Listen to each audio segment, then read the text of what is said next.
I bet you didn't know that winter has claimed more soldiers' lives than enemy fire ever could. Imagine, entire armies erased not by bullets but by the merciless cold. In the frozen silence of war, survival meant outsmarting the elements before the enemy.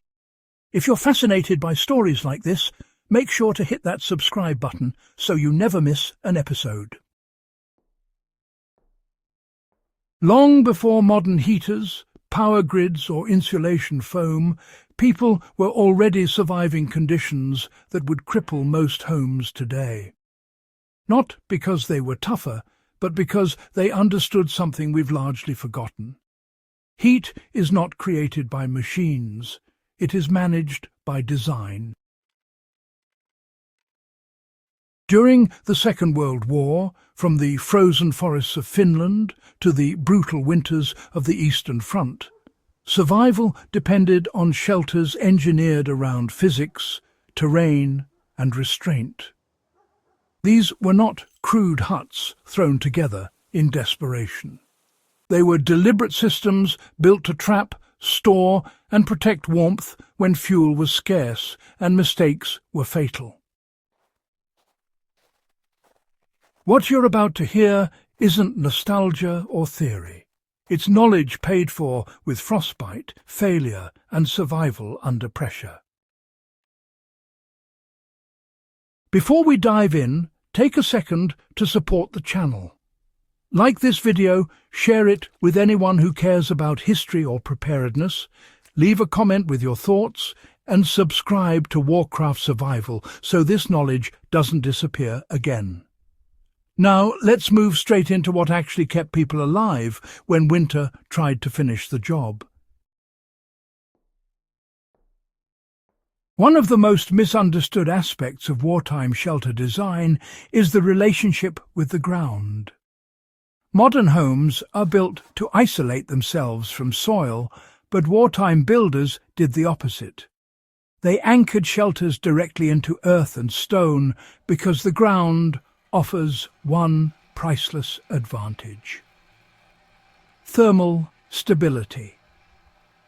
Just a few feet below the surface, temperatures remain relatively constant year-round. By embedding floors and walls into soil, shelters gained a massive heat buffer that absorbed warmth slowly and released it just as slowly. This prevented the violent temperature swings that exhaust fuel and sap morale. Fires didn't need to burn all night. The structure itself became a heat reservoir, quietly working while soldiers slept. Modern architecture, you see, celebrates open spaces and high ceilings. But during wartime, shelters treated those features as liabilities. Heat, well, it rises whether you want it to or not, and any volume you don't occupy is volume you're wasting fuel on. Cabins and dugouts, they were built low, compact and tight. Ceilings stayed close to head height, forcing warmth to remain where bodies actually lived. Now, this wasn't claustrophobia, it was efficiency. Smaller spaces meant faster warming, longer heat retention, and far less fuel consumed. The lesson is, albeit uncomfortable, quite clear. Comfort comes from control, not size. Long before anyone used the phrase passive solar, wartime builders were already harvesting the sun with precision. Shelters were oriented to face winter sunlight, allowing those low-angle rays to penetrate deep into floors and walls made of stone or packed earth. These surfaces absorbed solar energy throughout the day and released it slowly as temperatures dropped. Roof overhangs were carefully shaped so that, summer sun stayed out while winter sun flooded in. This wasn't decorative architecture, it was survival math. Even when fires were extinguished for concealment or fuel conservation, The sun continued doing its work without smoke, sound, or effort. Cold air alone doesn't destroy heat. Moving air does. Wartime shelters were, more often than not, rarely exposed. They were tucked into hillsides, protected by earth berms, stacked logs, or even, walls of packed snow. Anything that disrupted airflow reduced heat loss dramatically. Soldiers learned quickly that blocking wind conserved more warmth than adding another fire. Modern homes often stand proudly exposed for appearance. Wartime shelters hid, crouched, and endured. Survival valued function over form every time. A fire that heats only the air is a waste. Wartime stoves were designed to extract every possible degree before letting heat escape. Exhaust gases were routed through long internal channels surrounded by stone or brick, transferring warmth into the structure itself. The fire didn't just warm the moment, it charged the shelter. Even after flames died, walls continued radiating heat for hours. Cooking fires were integrated into this system, so meals warmed both people and shelter. Nothing was allowed to serve only one purpose. In winter, inefficiency was deadly.